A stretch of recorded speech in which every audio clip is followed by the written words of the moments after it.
कि अविरल भक्ति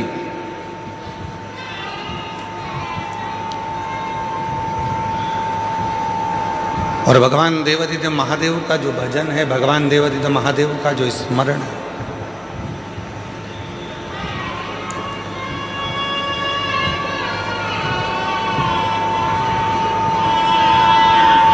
वो हमको सुख कैसे दे सकता है।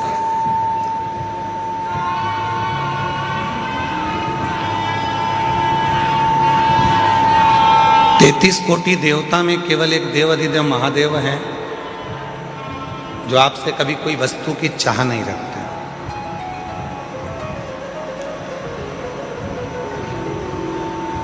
किसी वस्तु की चाह मेरे देवादिदेव महादेव कभी नहीं रखते। उन्होंने तो एक बात कही कि जो मैंने तुमको दिया है, कभी अगर समय मिल जाए तो वो मुझको दे देना।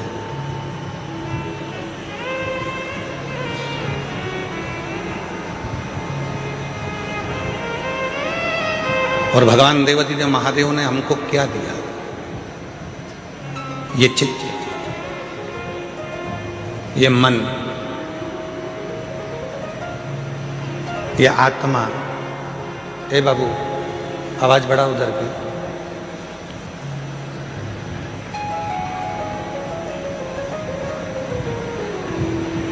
डबरा की कथा में आपको कहा था कि ये शरीर धन, दौलत, संपदा, मकान, जमीन, गाड़ी, बंगला, जायदाद, ये सब दूसरे ने दिया, पर केवल एक वो आत्मा, केवल एक वो चित्त, केवल एक वो मन, केवल एक वो प्राण देने वाला कोई दूसरा नहीं होता, वो देवादिदेव महादेव ही होता है।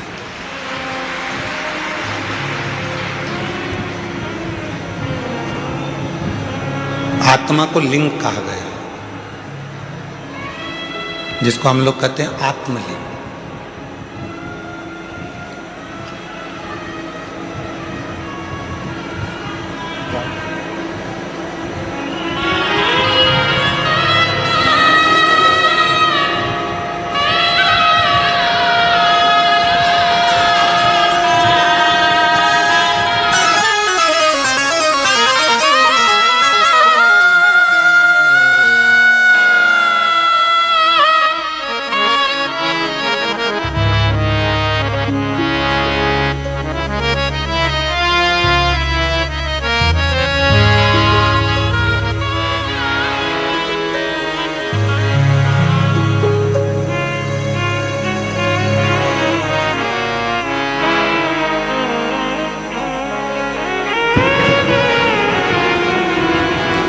आत्मा को लिंग कहा गया,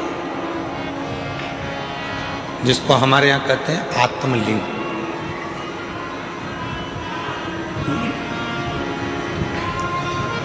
आत्मलिंग आत्मा को कहा गया, मतलब भगवान देवादिदेव महादेव कहीं दूर नहीं है।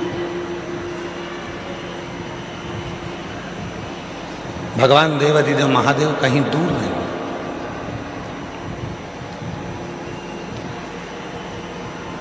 भगवान शिव तो हमारी इस आत्मा के रूप में विराजमान।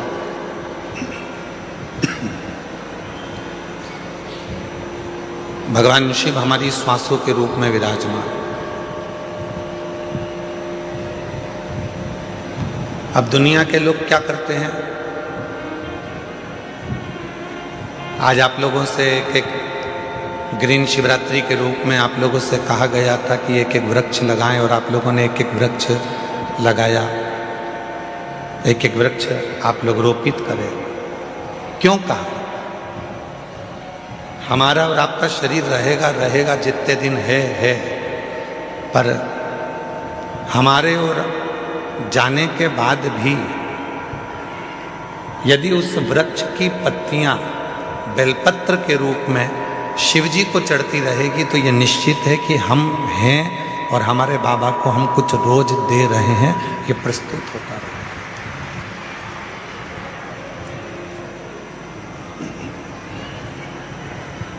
शिव दूर नहीं है। आवाज क्लियर करो, थोड़ी सी गूंज रही है, उसको क्लियर करके। देवादिदेव महादेव दूर नहीं है।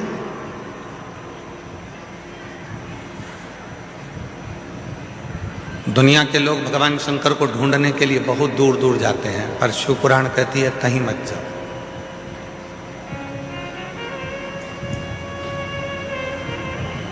और मैंने तेरे ही भरोसे बाबा, तेरे ही भरोसे हवा बिच उड़ती जागी बाबा, डोर हटो छड़ी कटनी जागी।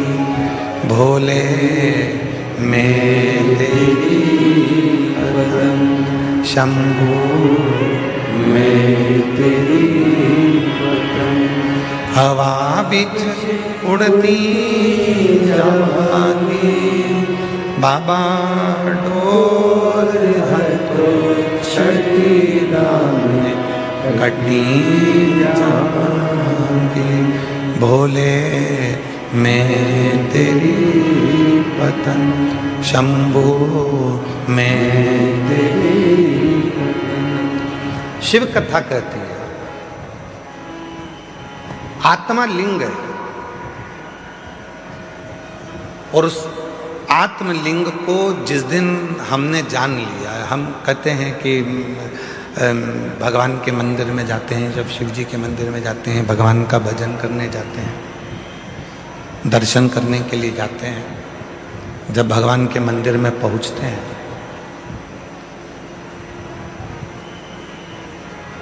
क्यों कहते हैं कि लोग कि गुरुजी एक लोटा जल और सारी समस्या का हल, ऐसा कैसे हो सकता?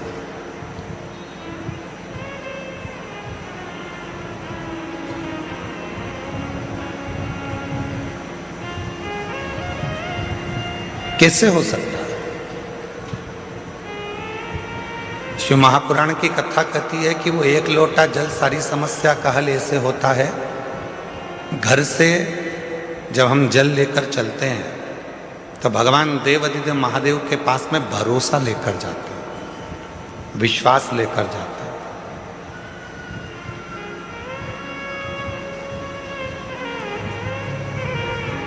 ये आत्मलिंग जब शिवलिंग के सामने जाता है और आत्मलिंग और शिवलिंग के बीच में जो जल चढ़ाया जाता है, जो जल चढ़ता है, वो आत्मलिंग और शिवलिंग के विश्वास को, भरोसे को दृढ़ कर देता है।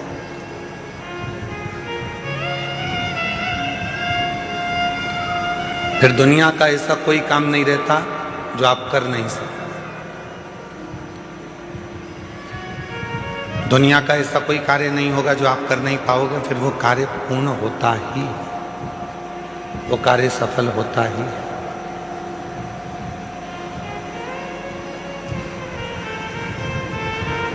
एक सुंदर चरित्र,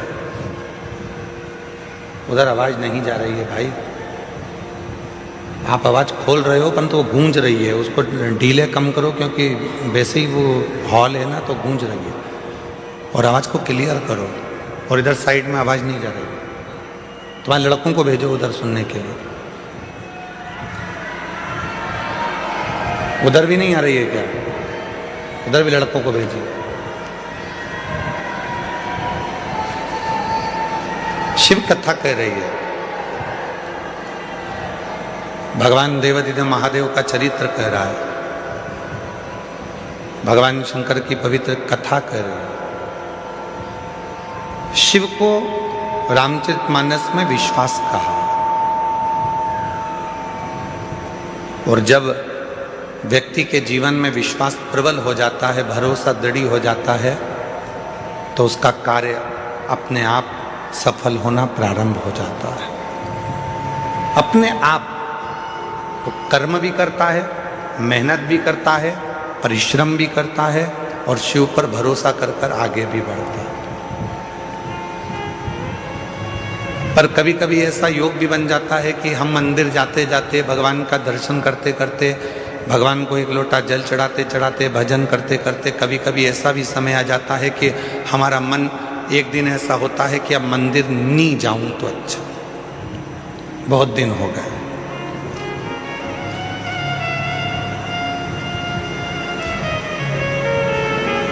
रोज कथा सुनते हो, प्रतिदिन कथा को श्रवण करते हो, और कभी कभी मन ऐसा भी कर जाता है कि अब 2-4-8 दिन अभी जरा मैं अभी कथा नहीं सुनूंगी, अभी मैं सीरियल देखूंगी, नाटक देखूंगी, कभी कभी मन करता है।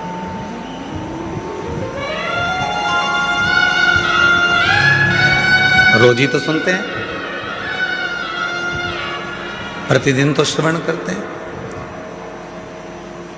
तो अब मैं कथा ना सुनकर मैं नाटक देखूंगी, सीरियल देखूंगी। आवाज गूंज रही है, खींच के बोलना पड़ रहा है, आवाज को क्लियर करो आवाज।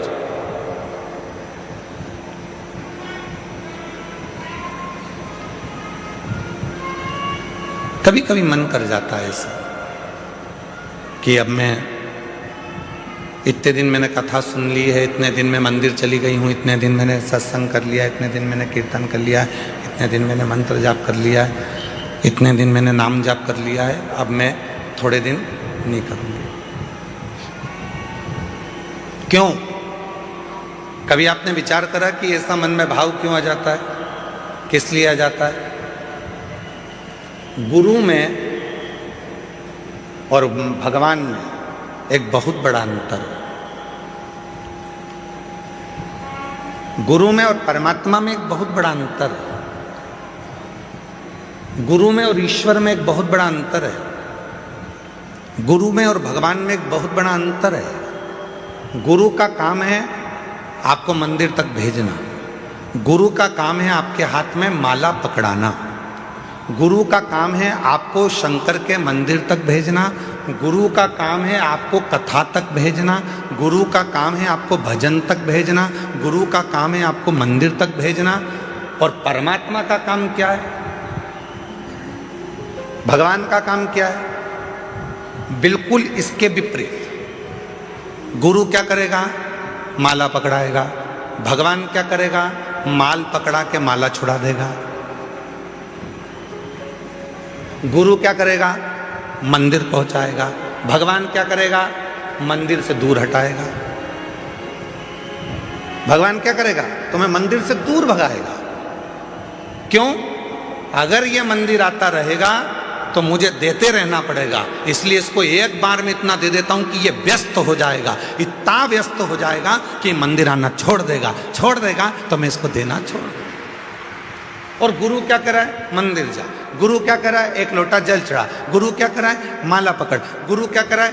कथा सुनो, रोज सुनो, 15 मिनट सुनो, 5 मिनट सुनो, 10 मिनट सुनो, 15 मिनट सुनो, 20 मिनट सुनो, पर प्रतिदिन कथा सुनो, ये गुरु कह रहा है। और भगवान क्या कर रहा है? इसको आज ऐसी फिल्म में उलझाऊंगा कि आज की कथा पूरी इसकी छुड़ा दूंगा। कथा छूटी, वो कहते हैं ना, तू बोला मैं चला, विक्रम बेताल।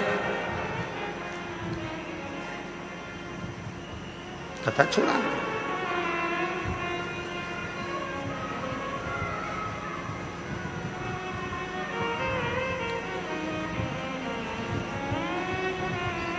गुरु मंदिर भेज रहा है, गुरु शिवालय तक भेज रहा है, गुरु परमात्मा के पास भेज रहा है, गुरु सत्संग में भेज रहा है, गुरु परमात्मा की भक्ति में भेज रहा है। और परमात्मा मंदिर को छुड़ा रहे हैं, माला छुड़ा रहे हैं, सत्संग छुड़ा रहे हैं, भजन छुड़ा रहे हैं। अगर ये भजन करता रहेगा, सत्संग करता रहेगा, नाम जाप करता रहेगा, स्मरण करता रहेगा, तो मुझे देते रहना पड़ेगा। वो छुड़ा रहा। पर मेरी जीजियों, मेरे जीजाओं, मेरी बेटियों, बेटाओं, मेरे बुजुर्ग माँ बाप, एक बात को याद रखना अपनी जिंदगी में, कितनी भी उलझन जिंदगी में आ जाए और कितनी भी दौलत जिंदगी में मिल जाए, आप शंकर भगवान के मंदिर जाना मत छोड़ना। वो तुम्हारी उलझन मिटाना नहीं छोड़ेगा। वो तुम्हें सुख भी देगा, आनंद भी देगा, खुशियाँ भी देगा, सारा वैभव भी देगा, सब कुछ प्रदान करेगा और तुम्हारे जीवन की सारे दुखों को, सारी तकलीफों को, सारे कष्टों को मिटा भी देगा।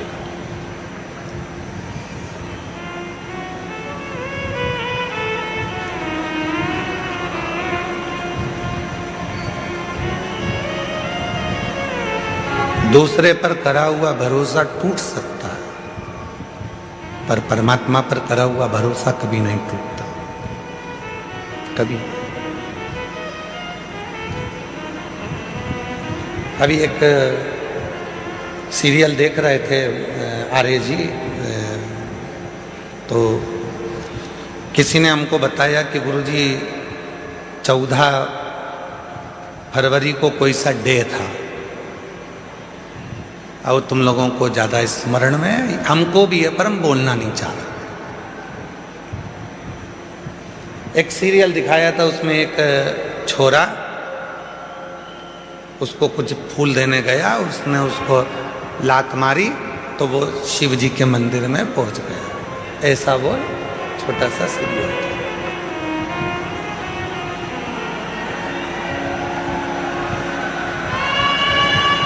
तुम्हारे लड़कों को भेजिए, उधर आवाज नहीं जा रही है, ये आवाज केवल यहीं यहीं गूंज रही है और इधर आसपास में कहीं नहीं आवाज गूंज के हमारे पास आ रही है, पर आवाज पब्लिक में नहीं जा रही है।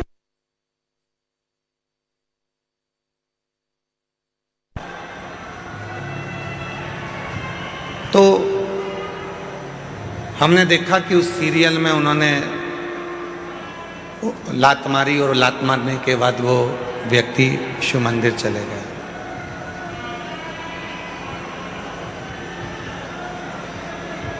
शिव कथा कर रही है,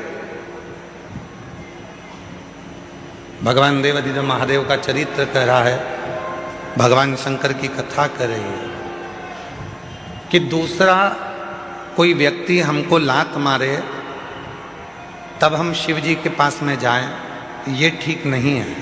शिव महापुराण की कथा कहती है कि इस मन को शंकर से ऐसा जोड़ लो कि किसी की सामर्थ्यता ना हो तुम्हें लात मारने की, किसी की सामर्थ्यता।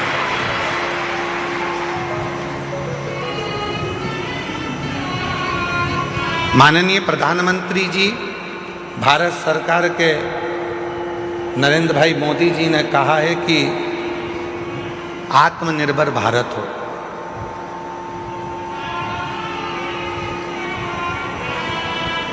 क्यों कहा आत्मनिर्भर भारत का?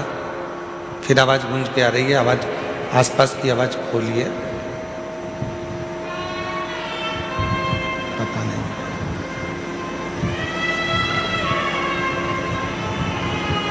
क्यों कहा आत्मनिर्भर भारत के लिए। आत्मनिर्भर भारत के लिए इसलिए कहा कि वो भी जानते हैं जब हम अपना खुद का कोई कार्य करेंगे, खुद की फैक्ट्री डालेंगे, खुद का कोई कार्य करेंगे, तो किसी दूसरे देश की हिम्मत नहीं होगी हमको ठोकर मारने की, बल्कि हम उनको ठोकर मार देंगे। स्वयं निर्माण करें। सभी वाद्य यंत्र जरा शांत रखें।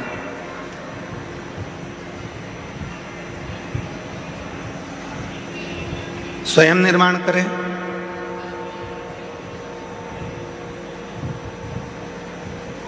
स्वयं अपना कार्य करें, किसी दूसरे की सामर्थ्य ना हो तुमको ठोकर मारने की। आप स्वयं इतने प्रबल बने। शिव महापुराण की कथा कहती है, स्वयं भगवान देवाधिदेव महादेव भगवान शंकर माता पार्वती जी से कहते हैं, पार्वती सुन, जो भक्त मेरे पास में आता है, जो मेरे पास पहुंचता है, एक लोटा जल मुझे चढ़ाता है, मैं उसको धन थोड़ा बाद में देता हूँ, मैं उसको वैभव थोड़ा बाद में देता हूँ, मैं उसको संपदा थोड़ी बाद में देता हूँ। सबसे पहले मैं उसको क्या देता हूँ वो सुन पार्वती। पार्वती जी ने पूछा कि आप सबसे पहले क्या देते हो? आप सबसे पहले क्या प्रदान करते हो? तो शिव जी कहते हैं, मैं सबसे पहले उसको सहनशीलता देता हूं।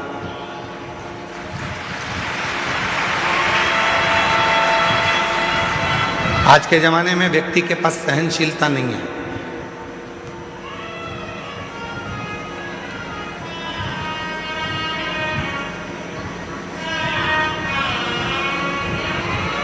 कोई किसी की सुनता ही नहीं है। आज के व्यक्ति के पास सहनशीलता खत्म हो गई। हमने पहले भी कथा में कहा था, आज फिर कहते हैं। पहले भी हम कथा में बोले थे, आज फिर कहते हैं। बहू कहती है मैं किसी की नहीं सुनूंगी, सास कहती है मैं किसी की नहीं सुनूंगी, बाप कहता है मैं किसी की नहीं सुनूंगा, बेटा कहता है मैं किसी की नहीं सुनूंगा, भाई कहता है मैं किसी की नहीं सुनूंगा, रिश्तेदार कहते हैं हम किसी की नहीं सुनेंगे। तो सुनेगा कौन? सियोर वाला महाराज सुनेगा कौन? मतलब सहनशीलता खत्म हो गई। सहनशीलता पूरी की पूरी चली गई, सहनशीलता समाप्त। आज सहनशीलता नहीं। शिव कथा कर रही है, भगवान शंकर का चरित्र कर रहा है, शिव महापुराण की कथा कर रही है। पार्वती जो मेरे पास में आता है, पार्वती जो मेरे पास पहुंचता है, पार्वती मैं उसको धन देता हूं पर दूंगा थोड़ा रुक कर, वैभव दूंगा थोड़ा रुक कर, संपदा दूंगा थोड़ा रुक कर, कुर्सी दूंगा थोड़ा रुक कर, प्रतिष्ठा दूंगा थोड़ा रुक कर, पर सबसे पहले मैं उसको देता हूं सहनशीलता। क्यों? क्योंकि जब व्यक्ति को मैं धन देता हूं, व्यक्ति को जब मैं वैभव देता हूं, व्यक्ति को जब मैं सत्ता देता हूं, व्यक्ति को जब मैं संपदा देता हूं, जब वो उन्नति की सीढ़ी पर चढ़ना प्रारंभ करता है, तब लोग उसको ताने देना प्रारंभ करते हैं। उस समय पर उसको सहनशीलता की जरूरत पड़ती है, सहन करने की जरूरत है। शंभु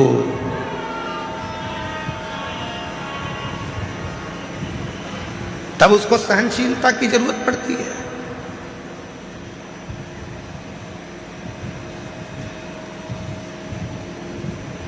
धन दे दिया मैंने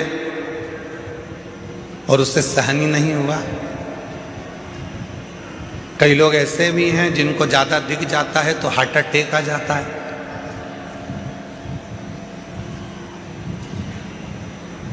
कई लोगों को हमने देखा मीडिया में भी और अन्य न्यूज़ चैनलों पर, कोई व्यक्ति एक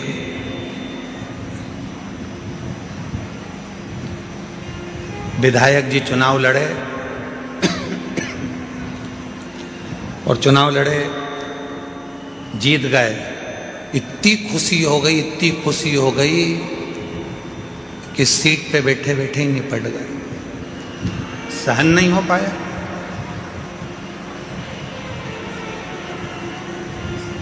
सहनशीलता ही नहीं रही।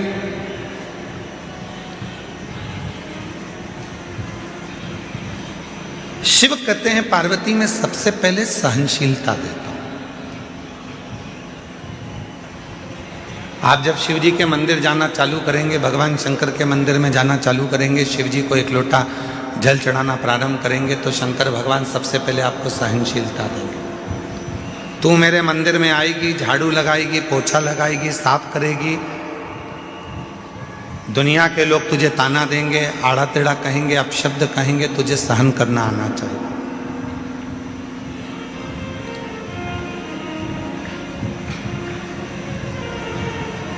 तुझे सहन करना आना चाहिए। इसलिए शिव सबसे पहले देते हैं तो सहनशीलता देते हैं। शंकर भगवान देते हैं तो सबसे पहले सहनशीलता देते हैं, सहनशीलता। और आज शिवरात्रि है, देवादिदेव महादेव की वो रात्रि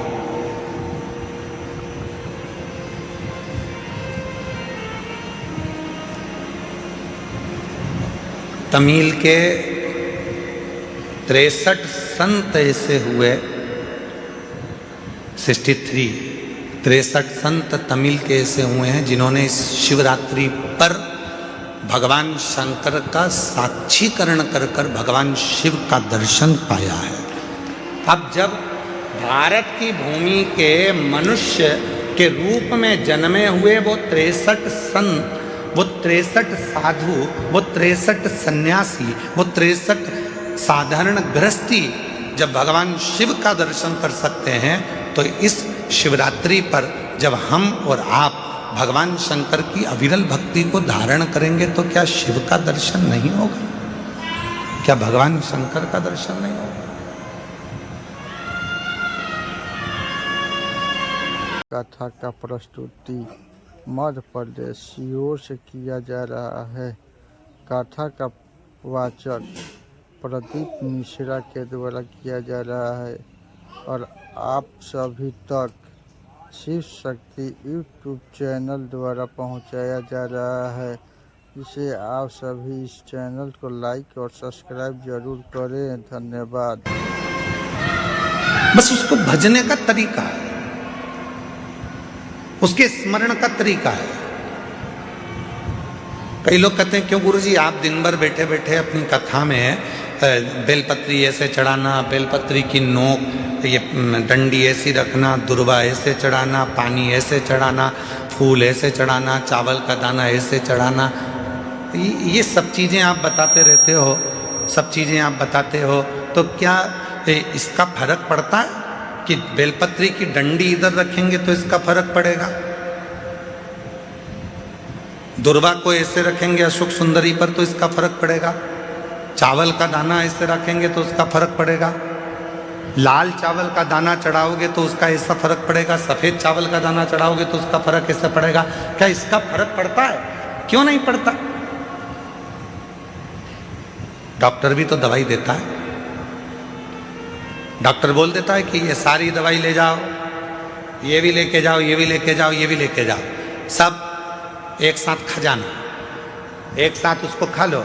डॉक्टर भी कहता है ये वाली दवाई खाली पेट लेना, ये वाली दवाई नाश्ते के बाद लेना, ये दवाई भोजन करने के बाद लेना, ये दवाई रात्रि को सोने से पहले लेना, और सुनो अगर ज़्यादा तकलीफ हो तो ये वाली दवाई इस समय पर ले लेना। अगर तुम्हें लग रहा है कि शरीर में कष्ट है, तुम्हें लग रहा है शरीर ठीक नहीं है, तो ये वाली दवाई लेना और रात्रि को लेके और दूध से लेना और सो जा। अब डॉक्टर को क्या पड़ी कि वो तुम्हें बताए कि ये दवाई ऐसे लेना, ये दवाई वैसे लेना, इस दवाई को ऐसे लेना। जैसे दवाई लेने का तरीका होता है, और अगर हम उस डॉक्टर के बताए अनुसार दवाई नहीं लेते तो हमारा शरीर में रोग ठीक नहीं होता है। तुम चाहे फिर पूरी दवाई एक साथ खा लो तो उससे रोग ठीक नहीं होगा। पर जैसा डॉक्टर ने कहा है, जैसा डॉक्टर ने बताया है, जैसा डॉक्टर ने कहा है कि समय समय पर ऐसे ऐसे लेना पड़ेगा तो उसका फल मिलेगा, उसका फल प्राप्त होगा। उसी तरह शिव महापुराण में भी वर्णन किया गया, भगवान शंकर की कथा में वर्णन किया गया कि बेलपत्री कैसे चढ़ाना है। शिवरात्रि पर बेर का महत्व कितना है, कितना महत्व। प्रकृति के देव अधिदेव महादेव को प्रकृति की ही वस्तुओं से रिझाया जा सकता है।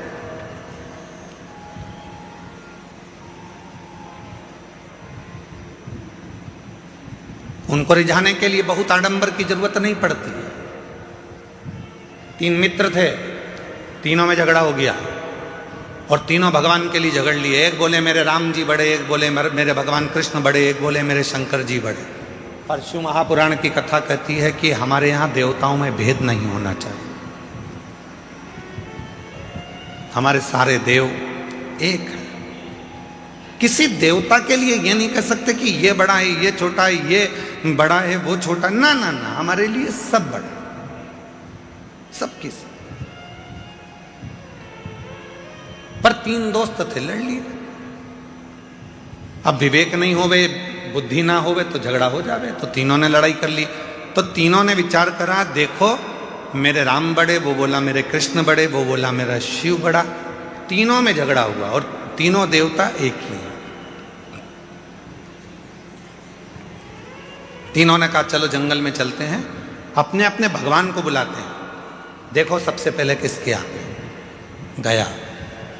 एक ने बुलाया, हे अयोध्या नरेश, हे मेरे अवध के राजा, हे मेरे राजा धीराजा, अवध नरेश, अयोध्या के राजा, मेरे राम जी जल्दी आइए, आपका दर्शन कराना है मेरे दोस्तों। राम जी नहीं आए। थोड़ी देर बाद वो भगवान कृष्ण का भक्त वो पुकारने लगा, हे द्वारकानाथ, हे ब्रज के राजा, हे द्वारकाधीश, जल्दी आइए, मेरे दोस्तों को दर्शन कराना। भगवान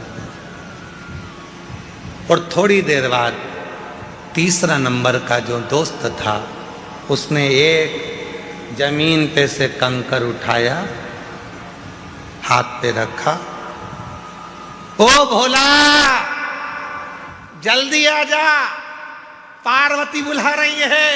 शंकर जी तुरंत प्रकट।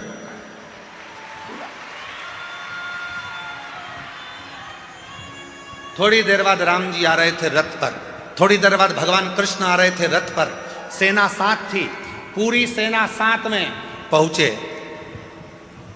लड़के ने कहा राम जी से, प्रभु इतनी देर से आए? भगवान बोले, तूने क्या कहा? हे अवध के राजा आओ। अब राजा आता है तो कोई ऐसे ही जाता है क्या? राजा आता है तो पूरी प्रजा को लेकर आता है, राजा आता है तो सेना साथ में लाता है, राजा आता है तो पूरी व्यवस्था के साथ आना पड़ता है, इसलिए पहले व्यवस्था करी फिर आया। फिर उसने दूसरे ने कहा भगवान कृष्ण से, प्रभु आप इतनी लेट आए। भगवान बोले, तूने क्या कहा था? हे ब्रज के राजा, हे द्वारका के राजा, पधारो। अब राजा आएगा तो पूरी साज से आएगा, तो मुझे कपड़े वपड़े चेंज करके फेटा मेटा बांध कर पूरी सेना के साथ चलना पड़ता है, पूरी सेना के साथ चलूंगा। अगर तू बोलता हे राम आइए, मैं तुरंत आ जाता। तूने कहा अवध के राजा राम आइए, हे अवध नरेश आइए, तो अवध नरेश के रूप में आए। तू बोलता हे मेरे गोपाला, हे मेरे कानूड़ा, हे मेरे कन्हैया आइए, मैं तुरंत आ जाता। तूने कहा हे द्वारकाधीश, हे ब्रज के राजा आप आइए, तो मुझे राजा जैसा ठाट लेकर तो आना पड़ेगा। राजा जैसा ठाट रखना पड़ेगा।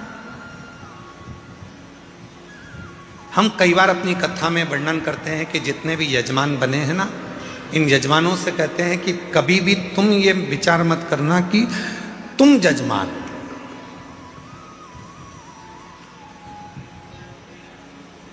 बुद्धि से निकाल दो कि तुम यजमान। तुमने ये सोच लिया कि मैं यजमान हूं, मेरे भोजन की व्यवस्था ऐसी करना चाहिए, मेरे रुकने की व्यवस्था ऐसी करना चाहिए, मेरे लिए गादी ऐसी लगाना चाहिए, मेरे लिए इस तरह का सोफा लगाओ, मेरे लिए ऐसी कुर्सी लगाओ। तुम्हें मालूम नहीं है मैं मुख्य यजमान हूं। मैं छोड़ दो कि तुम यजमान। यजमान बनाया किसने? उसने। बिठाया किसने? उसने। कृपा किसने करी? उसने। तो तुम उससे कहो कहीं हमारे माँ बाप की कोई कृपा हुई होगी, कहीं मेरे पूर्वजों ने एक लोटा जल ज्यादा चढ़ाया होगा, जो आज भगवान ने मुझे यजमान बनाकर बिठा दिया।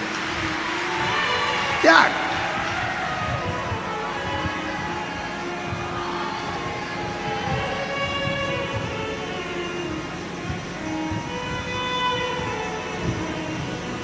आर्य जी, रघुवंशी जी, यहाँ जितना भोजन चलता है, पीछे जो भंडारा चल रहा है जिसमें 1 से 1.25 लाख लोग रोज भोजन करते हैं प्रतिदिन।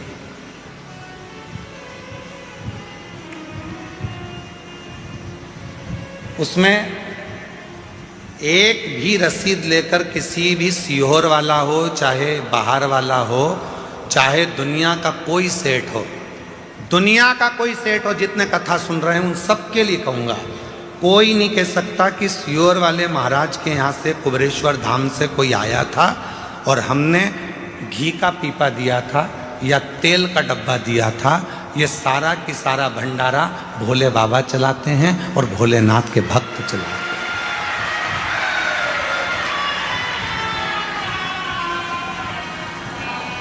हैं। एक भी सीहोर जिला हो, चाहे बाहर का पूरा भारत की भूमि के जितने सेठ सुन रहे हैं वो भी एक नहीं कह सकता कि हम कुबेरेश्वर धाम पर भंडारा होता है तो हम उसमें 5 लाख देते हैं कि 1 लाख देते हैं कि 50,000 देते हैं कि 21,000 देते हैं कि 2 लाख देते हैं कि 10 लाख देते हैं कि 8 लाख देते हैं। कोई नहीं कह सकता, क्योंकि कुबेरेश्वर धाम का भंडारा, उसका नाम कुबेरेश्वर महादेव है।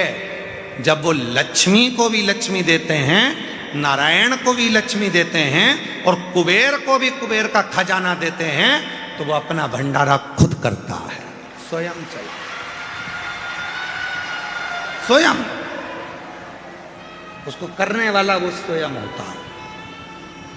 और मैं कहूँगा आपसे कि कहाँ से छाछ आ रही है, कहाँ से दूध आ रहा है, कहाँ से घी आ रहा है, कहाँ से आटा आ रहा है, कहाँ से चावल आ रहा है, कहाँ से दाल आ रही है और कहाँ से भोजन बनाने वाले भोजन बना रहे हैं, ये अपनी सामर्थ्यता से परे है। वो गाड़ी भरकर मंगवाता भी रहता है, खिलाता भी रहता है। गाड़ी भेजने वाले की गाड़ी पर लिखा रहता है कुबेरेश्वर बाबा ने भेजा है, और लेने वाला भी कुबेरेश्वर नाथ ही है, पर उस पर उसकी पर्ची नहीं होती, उस पर नाम नहीं होता। सब्जी भेजने वाला सब्जी भेजता है, उस पर लिखा होता है कुबेर भंडारी का दिया भंडारी के पास जा रहा है, पर उस पर नाम नहीं होता, नाम नहीं होता। चल रहा, चला। सीहोर का गांव, सीहोर का शहर, सीहोर के आसपास का कोई नगर, बड़ी बड़ी सिटियां, इंदौर, भोपाल, मुंबई, पुणे, पूरे भारत के जितने सेठ हैं, किसी सेठ के पास में कोई रसी पावती या चंदा लेने के लिए विठलेश सेवा समिति कभी नहीं जाती। जिसको मेरा बाबा देता है वो झोली भर कर लाता है, यहाँ लुटा कर चले जाता है और बाबा का भंडारा हो जाता है। और उस विश्वास से कह रहे हैं, आप आयो, जितने श्रोता इस पंडाल में बैठे हैं और 3 पंडाल पीछे के, चौथा, 5वां, और भी जो लोग मंदिर प्रांगण में, धर्मशालाओं में, रोडों पर और ग्राउंड में जहां जहां बैठे हैं, विश्वास के साथ कहता हूं, आज शिवरात्रि के दिन, अगली शिवरात्रि तक मेरा बाबा आपको भी इतना देगा कि आप झोली भरकर यहां पटक कर जाओगे। इतना देगा कि झोली भरकर तुम पटक कर जाओगे। आन दो, घी के पीपे उतरने दो, तेल आने दो, आटा आने दो, चावल आने दो।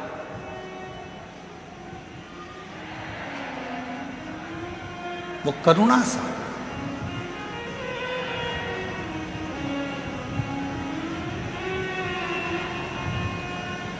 कैसे करता है, कैसे कराता है, वो जानता है।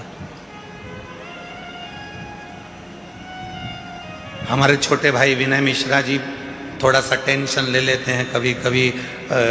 आपने बोला है कि व्यवस्था होना है और आप फोन पर बोल दिए कि कल प्रसाद में ये बनना है, होगी एकदम हलवाई की टांग टूट गई।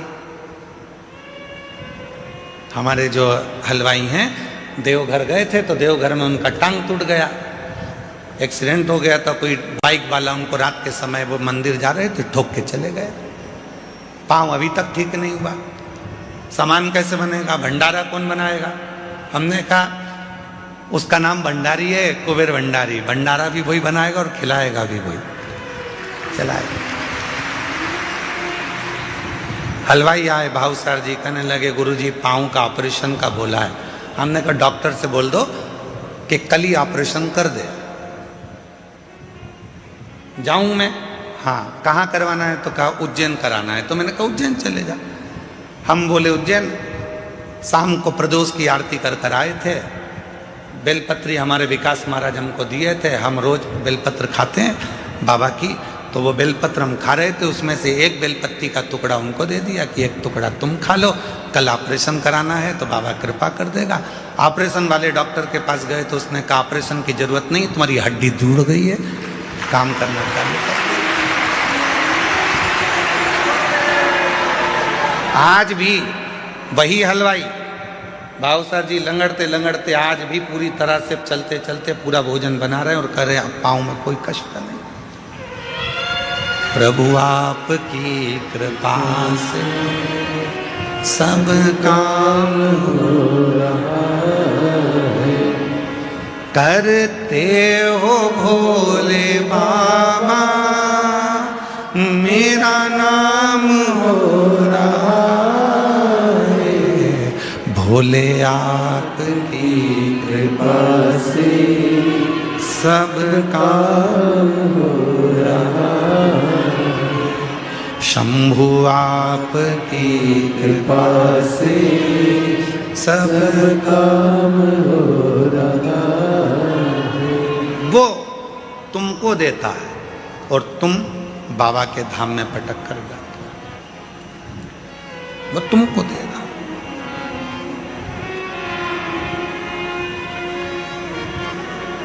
और मैं बताना चाहूंगा आपको, धाम से 1000 बच्चे शिक्षा अध्ययन कर रहे हैं। जिस कॉलेज में उनको पढ़ना है, जिस स्कूल में पढ़ना है, उनका पता करा जाता है कि उनके माँ बाप के पास में कुछ नहीं है, तो उनका पूरा पढ़ाई का खर्चा धाम उठाता है। ऐसे 1000 बच्चे जिनकी शिक्षा कुबेरेश्वर धाम करा।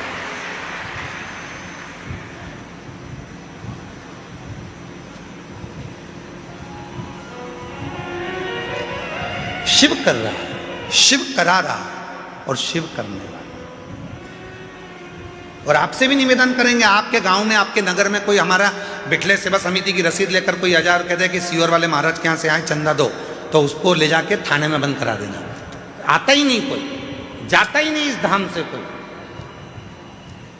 दुनिया जिसके यहां मांगने आती है, उसके दरवाजे का व्यक्ति क्यों तुम्हारे यहां मांगने के लिए जाएगा? किस लिए जाएगा? सारी दुनिया यहां जोली फैलाती है, अरे तेरा ही दिया मैंने खाया पिया,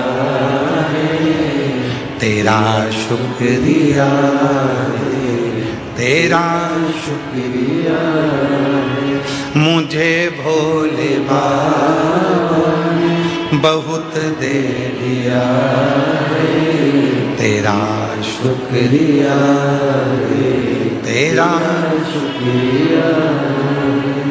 ये जायदाद दी है, औलाद दी है, मुसीबत में हर वक्त इमदाद दी है, तेरा ही दिया मैंने खाया पिया है, तेरा शुक्रिया है, तेरा शुक्रिया।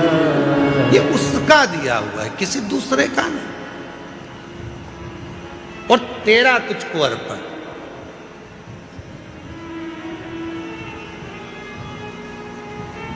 तमिल के 63 भगवान शंकर के शिव भक्तों में एक भक्त है सुंदर, जिसका नाम है सुंदर।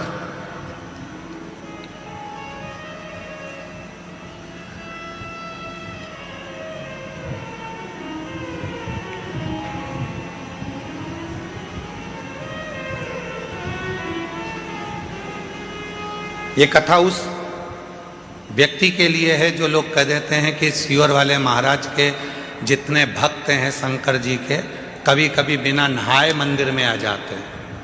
ये उनके लिए है।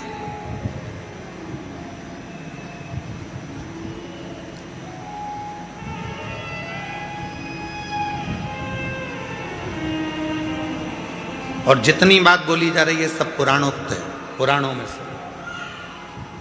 शिव महापुराण की व्यासपीठ से कोई भी बात बिना पुराण की एक भी नहीं निकलती। पुराण के अंश में से तमिल की शिव संप्रदाय की पुराण को निकालिए, उसमें सुंदर भगत का चरित्र आएगा। सुंदर भगत, जिसका नाम है सुंदर। 63 भक्तों में से एक भक्त हैं सुंदर भगत।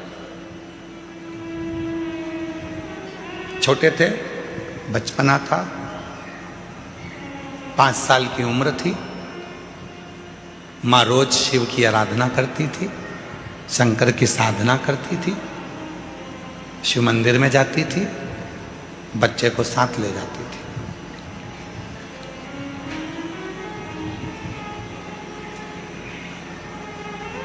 बच्चे को साथ ले जाती और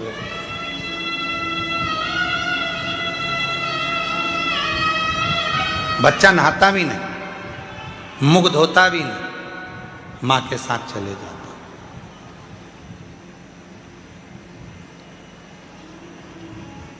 मंदिर में भगवान को एक लोटा जल चढ़ा देता है मां के साथ। 5 वर्ष की आयु है बच्चे की, सुंदर 5 साल का। मां की शिव भक्ति प्रबल है। हम क्यों कहते हैं कि अपने बच्चों को शिवालय तक भेजो? जिस घर के बच्चे शंकर जी के मंदिर की सीढ़ी चढ़ना चालू हो जाते हैं, उस घर के बुढ़े कभी वृद्धाश्रम की सीढ़ी नहीं चढ़ते हैं, नहीं चढ़ेंगे, क्योंकि उनके अंदर संस्कार उत्पन्न होता चले जाता है, दया आती चली जाती है, श्रद्धा आती चली जाती है, विश्वास बढ़ता चले जाता है, भाव बढ़ता चले जाता है, भाव बढ़ता।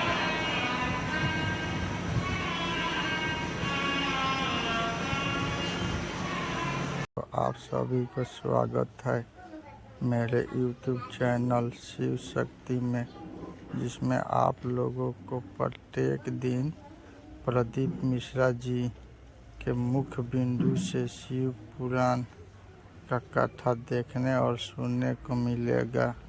आप लोग लाइक और सब्सक्राइब जरूर करें। धन्यवाद। कहाँ आए हो आप? जम के बोलो। अपने पिता के घर में। बहुत सारे तुम्हारे पास में माइक ले लेके आएंगे, पूछेंगे भी कैसा लग रहा है, धूप बहुत तेज पड़ रही है, कुछ बोलोगे? कंकर चुभ रहे हैं उसके लिए तो बोल दो, धूप लग रही है उसके लिए तो बोल दो, बहुत सारे पूछेंगे। पर बेटी भले झोपड़े में अपने बाप के घर रहती हो, पर बाप का घर ही अच्छा लगता है, मायका ही अच्छा लगता है।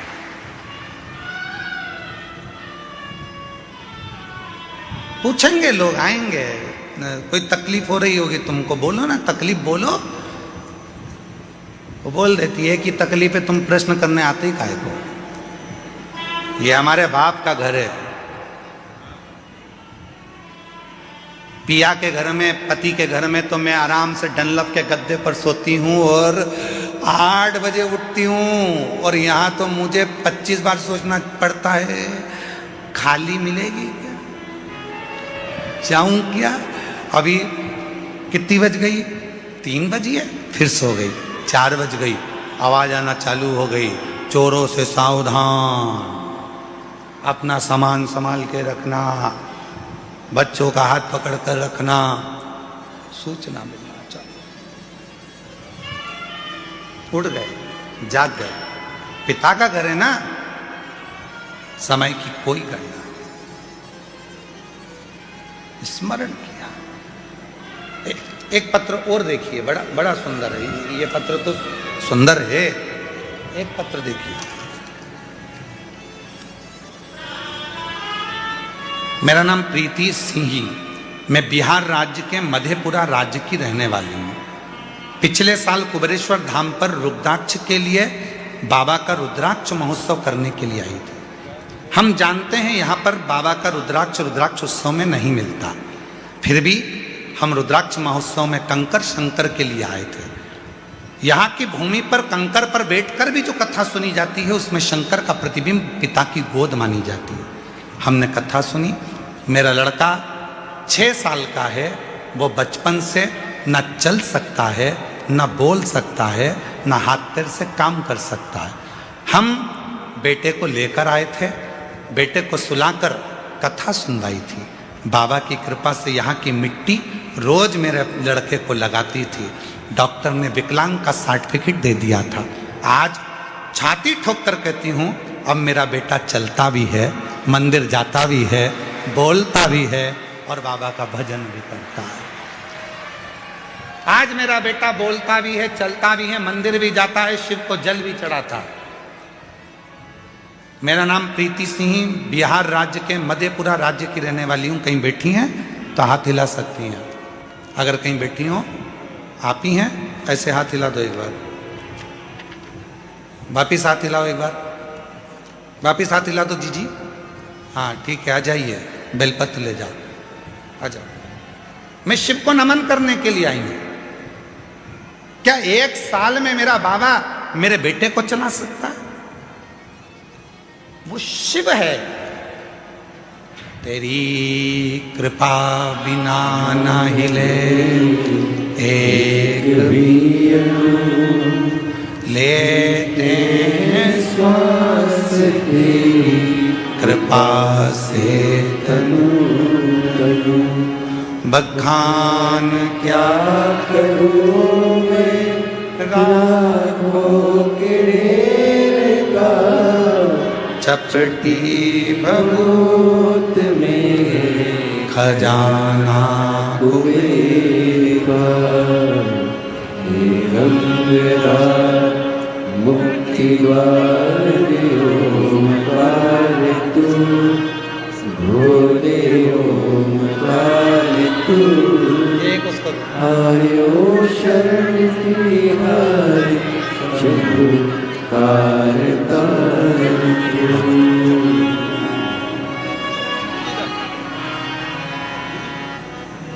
वो क्या देगा, कब देगा, कैसे देगा, ये उसके ऊपर निर्भर करता है। सियोर वाले महाराज के पास में ना भभूति है, ना बेल है, ना कुछ है, ना कुछ है। उसके पास में तो कुछ भी नहीं है। हमारे पास में तो केवल एक चीज है, श्री शिवाय। एक लोटा जल घर पे शिव को चढ़ाओ, मंदिर जाओ, कुबरेश्वर धाम पर आओ तो कंकर शंकर की भूमि पर कहीं पर भी बैठकर 5 कंकर उठाकर उसकी आराधना साधना, उससे प्रार्थना दिल से कर लो, वो तुम्हें दिल से देकर भेजते हैं, दिल से।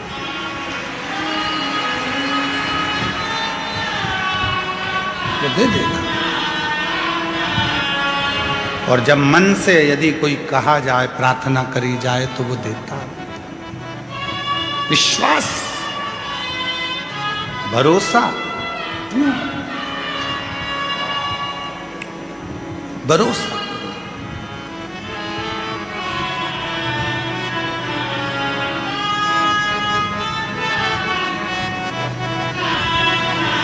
लोग कहते हैं कि इतनी भीड़ होती है कुबरेश्वर धाम पर, इतनी भीड़ होती है कुबरेश्वर धाम पर, इतनी भीड़ होती है।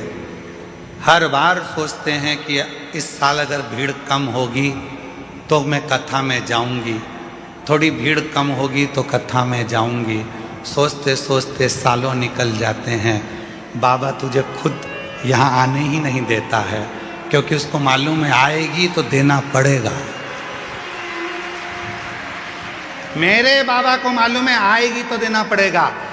निमंत्रण पत्रिका उसी के यहाँ दी जाती है जिसके यहाँ पर बहन बेटी को उसी को शादी में बुलाया जाता है, जिसको बाद में साड़ी, मिठाई का डब्बा, लिफाफा देकर भेजना पड़े।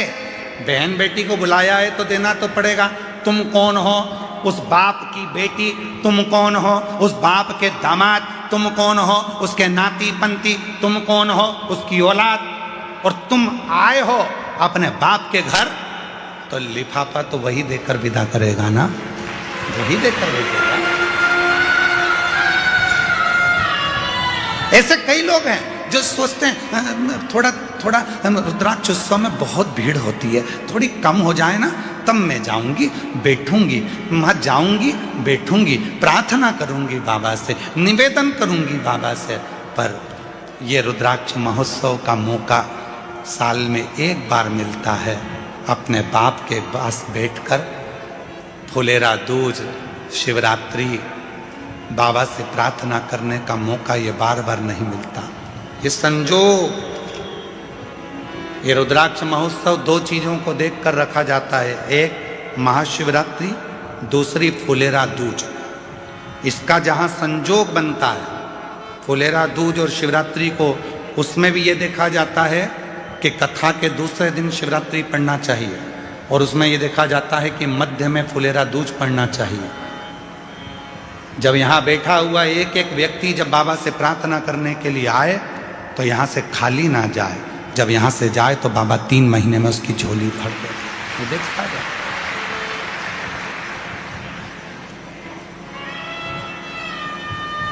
होती है।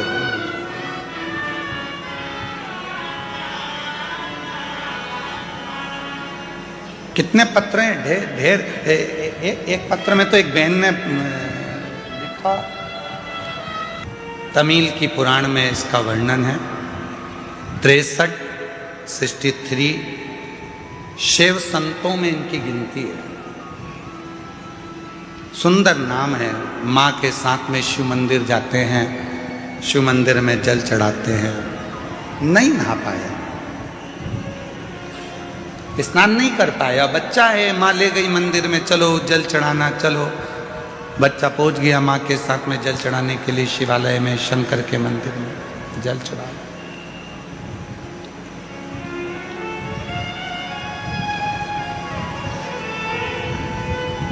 सुंदर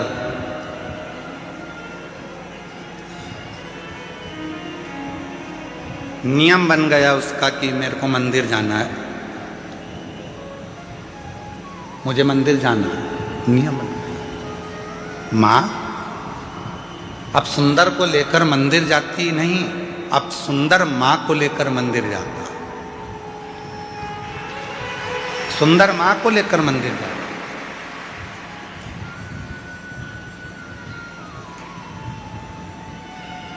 यहाँ बॉम्बे के एक जजमान परिवार बैठे हुए हैं, दोनों पति पत्नी, जो अभी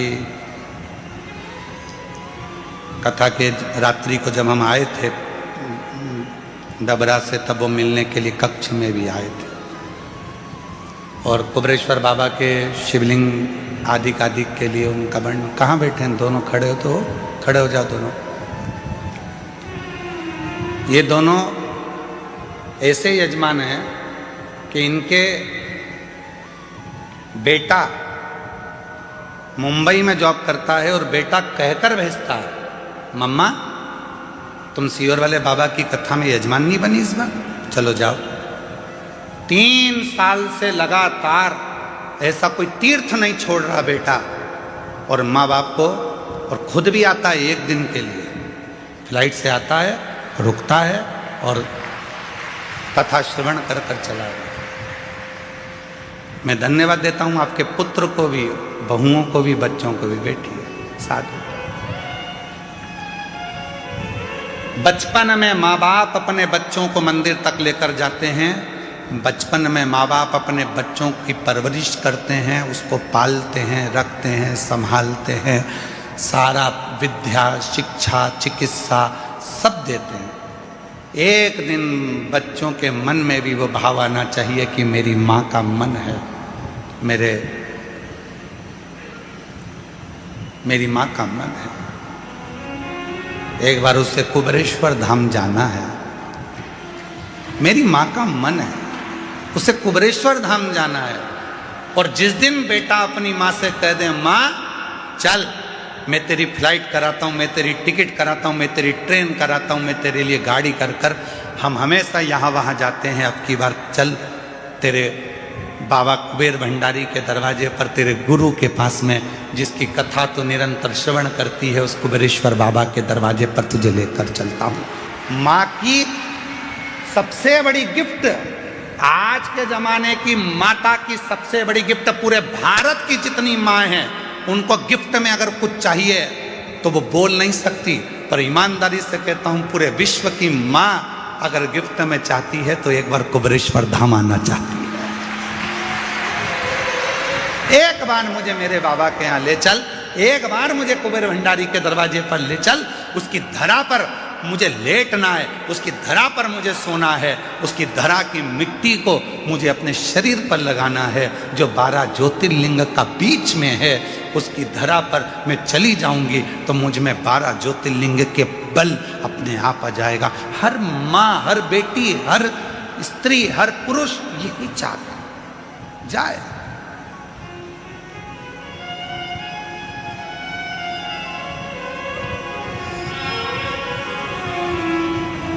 सुंदर की माँ पहले मंदिर लेकर जाती थी, अब सुंदर मंदिर लेकर जा रहा है। मम्मा चलो, आई चलो।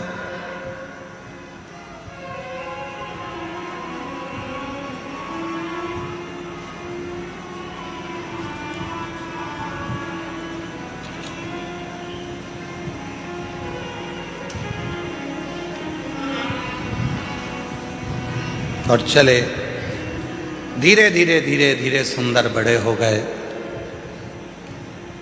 मंदिर जाते, घर में कोई काम काज करने वाला नहीं था तो सुंदर ही काम करता। काम में इतना व्यस्त हो जाता था कि नहाने का टाइम नहीं मिलता था, तो ऐसे ही मंदिर चला जाता था। वो सुंदर धीरे धीरे बड़ा हो गया और उस सुंदर की शादी हो गई, धर्म पत्नी आ गई।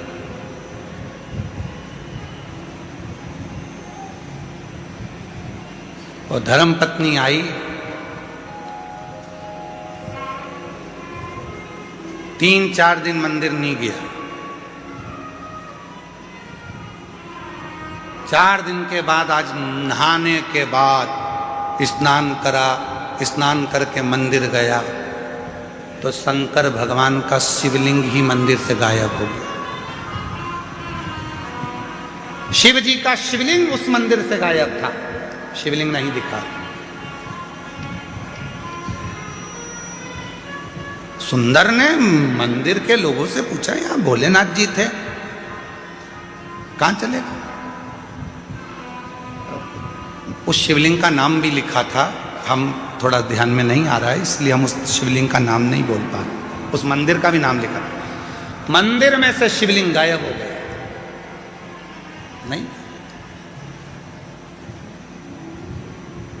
नहीं जाने वो शिवलिंग का नाम और मंदिर का नाम हम भूल गए। अगर आप लोग कभी उस सुंदर की कथा गूगल पे सर्च मारेंगे तो अगर आप पुराण में से निकालेंगे तो उसमें उस मंदिर का नाम भी आ जाएगा और उसका स्थान भी आ जाएगा। शिवलिंग गायब हो गया, नहीं। पूछा शिवलिंग कहाँ है, तो क्या अभी तो यहीं था। सुंदर जैसे बाहर निकले, अंदर के मंदिर में जो पुजारी थे उनने आवाज लगाई, अरे सुंदर जल्दी आ, शंकर जी ये रहे। सुंदर फिर आया तो शिवलिंग फिर गायब हो गया।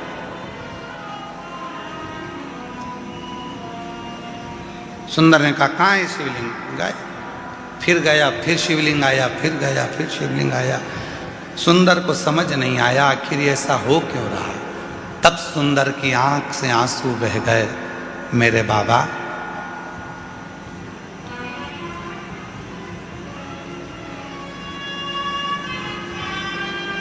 मेरी शादी हो गई इसलिए क्या तुम रूठ गए? शंकर भगवान सामने प्रकट हो गए, तेरी शादी से नहीं रूठा हूं, आज तू नहा के आ गया इसलिए रूठा हूं। तेरी शादी से नहीं रूठा हूं, आज तू नहाकर आया है इसलिए रूठा हूं।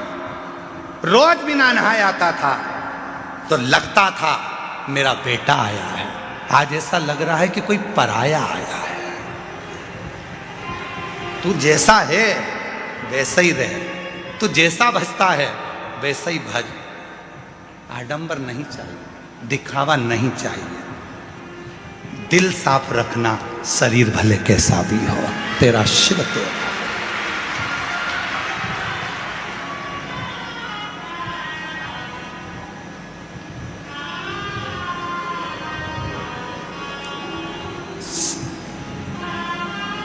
अब रोज बिना नहाए जा रहा है। एक दिन शिव जी ने फिर उसको रोक लिया, सुंदर कहाँ जा रहा है? घर जा रहा हूँ, बहुत रात हो गई है।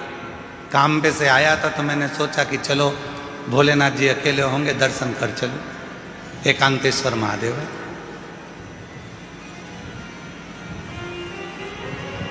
सुंदर का my best friend Shiv Shankar को बहुत सुंदर दोस्त बना लिया था। एक दिन शिव जी ने पूछा, क्यों रे सुंदर, मैं ज्यादा अच्छा लगता हूं कि तेरी पत्नी ज्यादा अच्छी लगती है? सुंदर टेंशन में पड़ गए, सुंदर टेंशन में पड़ गए। घर गए, सुंदर बीमार पड़ गए, बीमार हो गए, चिंता पड़ गई, टेंशन पड़ गया। क्या करें, क्या बोले, उत्तर दे, क्या बोले?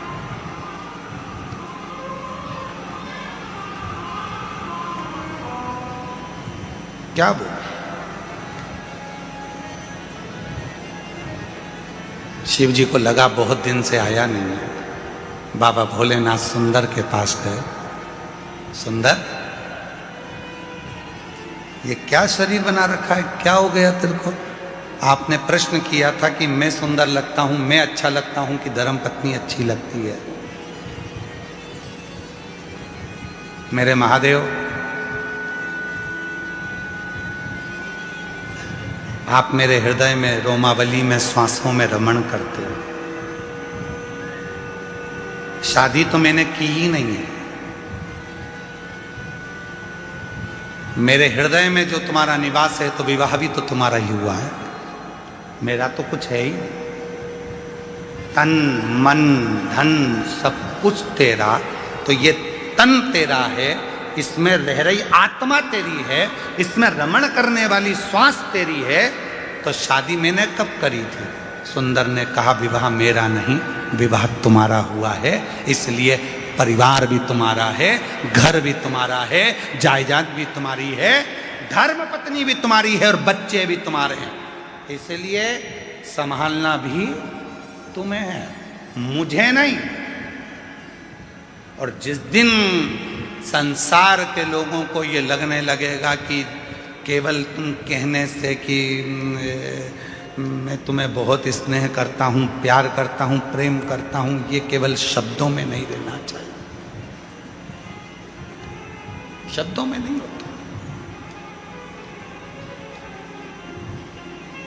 प्रेम में समर्पण होता है, ये शब्दों में नहीं।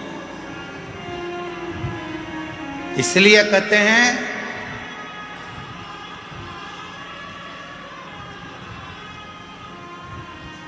पैर फिसलेंगे चल जाएगा, पैर फिसलेगा चल जाएगा, शिवपुराण कहती है, पर जिंदगी में कभी जीवान नहीं फिसलना चाहिए। जीवान फिसली वो नहीं चले, पैर फिसल गए चलेगा, पर जीवान ना फिसले। भगवान जब समृद्धि देता है, वैभव देता है, संपदा देता है, दौलत देता है, धन देता है, प्रतिष्ठा देता है, तो व्यक्ति की जीवान फिसलने लगती है। तू मुझे जानता नहीं है, तू मुझे क्या मानता, मेरी वहाँ पहचान, मेरी वहाँ पहचान, मेरे पास इतना धन, इतना वैभव, इतनी प्रतिष्ठा, सब मेरा। फिसलने लगे, फिसले ना, उसका दिया हुआ है, उसने दिया है।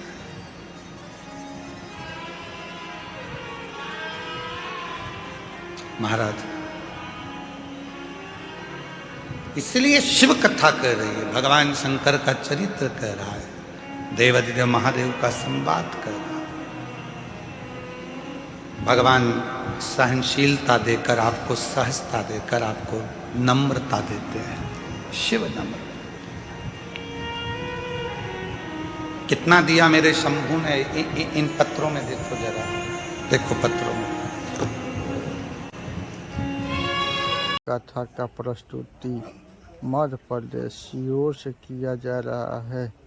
कथा का वाचक प्रदीप मिश्रा के द्वारा किया जा रहा है और आप सभी तक शिव शक्ति यूट्यूब चैनल द्वारा पहुंचाया जा रहा है।